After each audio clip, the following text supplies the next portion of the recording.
Subscribe કરો એ high news India channel ને પછી યુટ્યુબ એપ પર બેલ આઇકોન નું બટન દબાવો અને નિહાળો એ હાઈ ન્યૂઝ ઇન્ડિયા ચેનલ।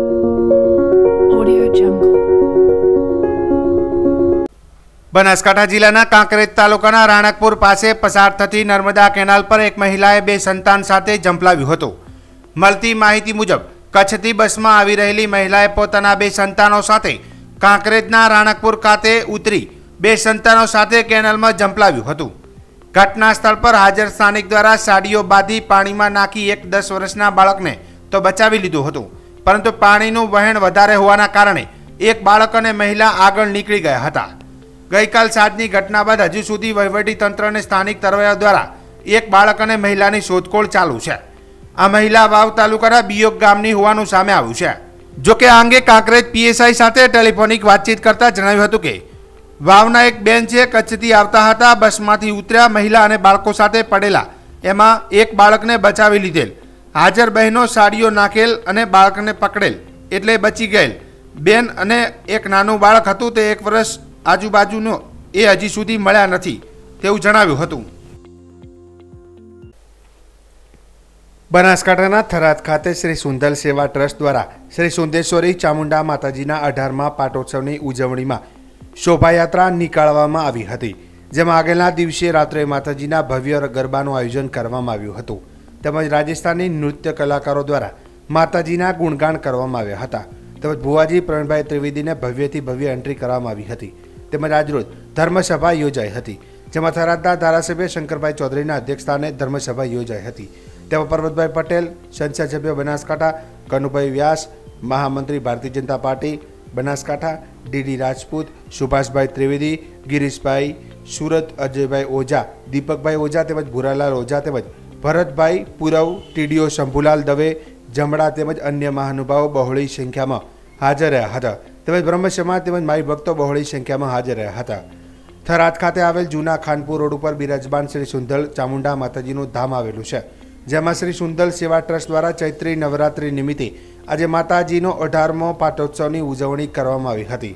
ત્યારે શ્રી સુંદલ સેવા ટ્રસ્ટ તેમજ માઈ ભક્તો દ્વારા થરાદ શહેરના રાજમાર્ગો પર શોભાયાત્રા નીકાળવામાં આવી હતી, જેમાં ડીજેના સૂર પર માઈ ભક્તો ઝૂમી ઉઠ્યા હતા અને માતાજીના ગુણગાન ગાઈ સૌ કોઈ માઈ ભક્તોએ માતાજીનો પ્રસાદ લીધો હતો।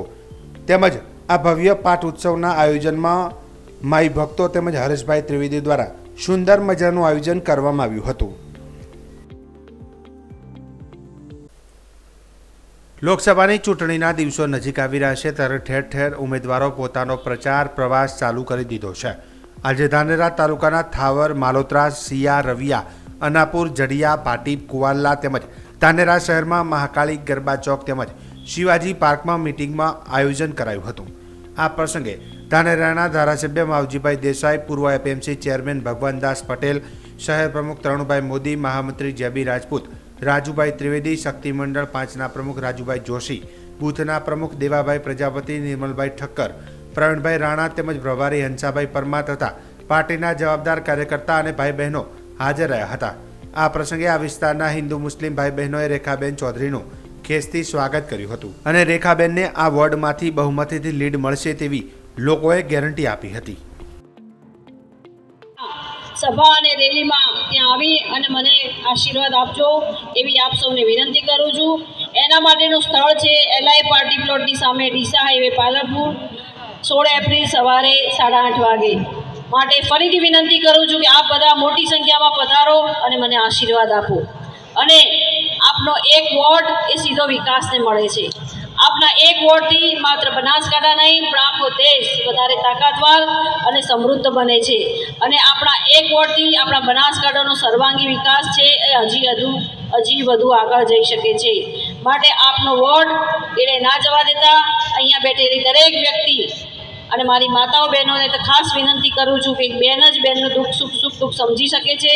એક બેનને હું કહું છું કે તમે 50 પરિવારની બહેનોને મળજો, એમની વચ્ચે મારી અને મોદી સાહેબની વાત મૂકજો કે મોદી સાહેબને વડાપ્રધાન બનાવવા માટેની આ ચૂંટણી છે, તો એ બેન એના પરિવારને સમજાવશે અને 7મી મેના રોજ મતદાન કરાવીએ અને ભારતીય જનતા પાર્ટી તરફી મતદાન કરી કમળનું બટન દબાવી અને આપણા બનાસકાંઠા વતી મોદી સાહેબના હાથ વધુ મજબૂત કરીએ એવી વિનંતી કરું છું અને મને આપ લોકો ઉપર પૂરેપૂરો વિશ્વાસ છે કે આપ બધા મારી સાથે છો।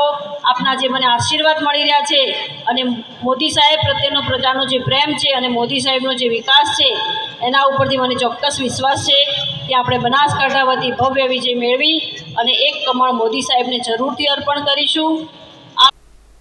બનાસકાંઠા જિલ્લાના સરહદી પંથકમાં ચૂંટણી પ્રચાર દરમિયાન એક જાહેર સભામાં ગેનીબેન ઠાકોરે સણાવિયા ગામના એક વ્યક્તિ સામે પોલીસ દ્વારા કરવામાં આવેલી કામગીરીને લઈ સવાલ ઉઠાવ્યો હતો। ગેનીબેને કહ્યું હતું કે સણાવિયા ગામના વ્યક્તિ સામે 2 વર્ષ જૂનો કેસ હતો, જેમાં પોલીસે અઠવાડિયા પહેલા કાર્યવાહી કરી પોલીસને 2 વર્ષ સુધી કાર્યવાહી કરવાનો સમય ન મળ્યો। ગેનીબેને કહ્યું હતું કે ચૂંટણી ટાણે પોલીસ ઠાકોર સમાજને દબાવવા માંગે છે। આ રીતની કાર્યવાહી કરી કહેવા માંગે છે કે તમે ગેનીબેન ભેગા રહેશો ને તો ગમે એટલા જૂના કેસ હશે પકડીને અમે તમને જેલમાં પૂરશું। પોલીસને 2 વર્ષથી કાર્યવાહી કોણ ના પાડતું હતું, પણ રોપ જમાવવા માંગે છે, દબાવવા માંગે છે। ગેનીબેને વધુમાં કહ્યું હતું કે કદાચ આ ગુલાબભાઈ અને ઠાકરજીભાઈનો વારો આવશે। હું તો કહું છું કે બધા વતી મારો વારો લાવો ને। ચૂંટણી તો આમે લોકો જ લડે છે। લોકશાહીમાં લોકોને સ્વતંત્ર રીતે ચૂંટણી લડવાનો અધિકાર છે। હરબારનું તમે પેલું કરો તો એમાં પરિણામ આવે નહીં।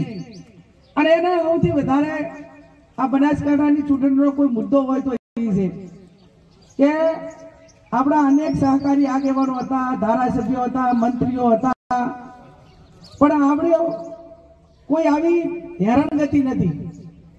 હમણાં તમે જુઓ તો અઠવાડિયા પહેલા એક સણાવિયાનો મન લાગે પ્રધાનભાઈ કહેતા હતા, ભાઈ હેમજીભાઈ એને મન લાગે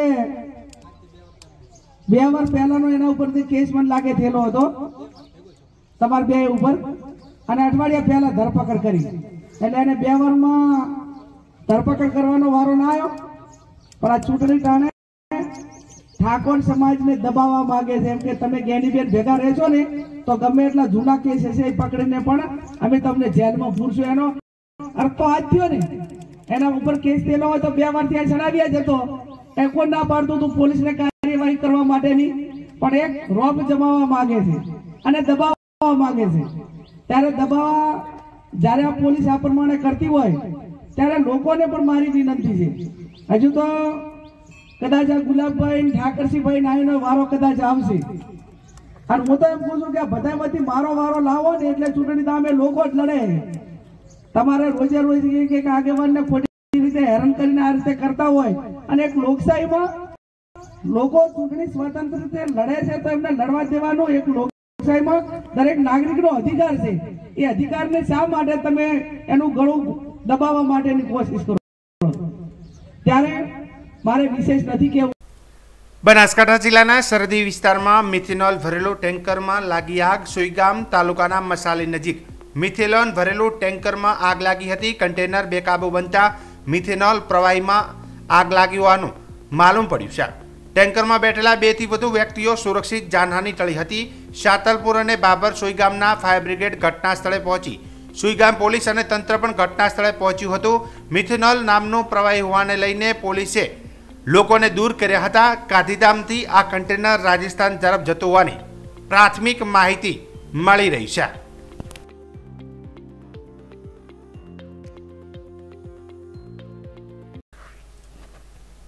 બનાસકાંઠા જિલ્લામાં હવામાન વિભાગ દ્વારા 11/4/2024 થી તારીખ 12/4/2024 દરમિયાન કમોસમી વરસાદ પડવાની આગાહી કરવામાં આવી છે। આ દિવસો દરમિયાન જિલ્લામાં કેટલાક વિસ્તારોમાં છૂટાછવાયા વરસાદના ઝાપટા પડવાની શક્યતાઓ રહેલી છે, જેને ધ્યાને લઈ જિલ્લાના ખેડૂતોને કાળજી રાખવા અને ખેતી પાકોના રક્ષણ માટે નીચે મુજબના પગલાં લેવા જણાવેલ છે। જેમાં જિલ્લામાં હાલમાં રવિ ઋતુનો પાક તૈયાર થયેલ હોય તો હાલ પૂરતું કાપણી ટાળવી। જો કાપણી થઈ ગઈ હોય તો તાત્પડી જિલ્લામાં હાલમાં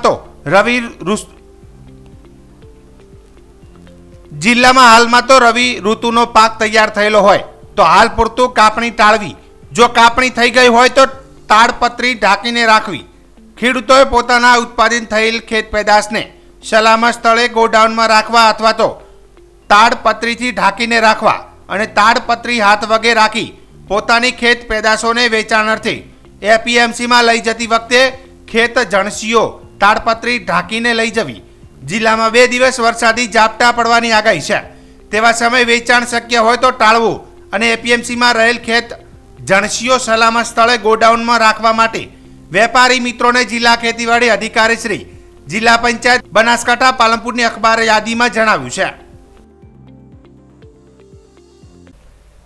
બનાસકાંઠા જિલ્લાના સરહદી પંથકમાં આગ લાગવાની ઘટનાઓમાં વધારો જોવા મળી રહ્યો છે.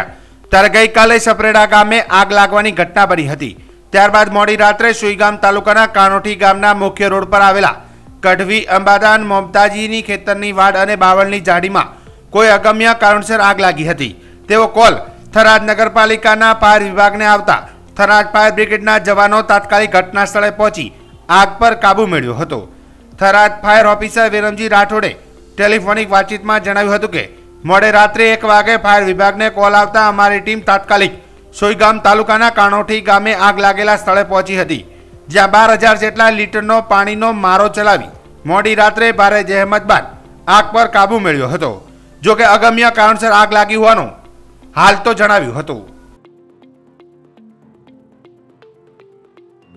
સબસ્ક્રાઇબ કરો ये है न्यूज इंडिया चैनल ने પછી YouTube એપ પર બેલ આઇકોન નું બટન દબાવો અને નિહાળો ये है न्यूज इंडिया चैनल.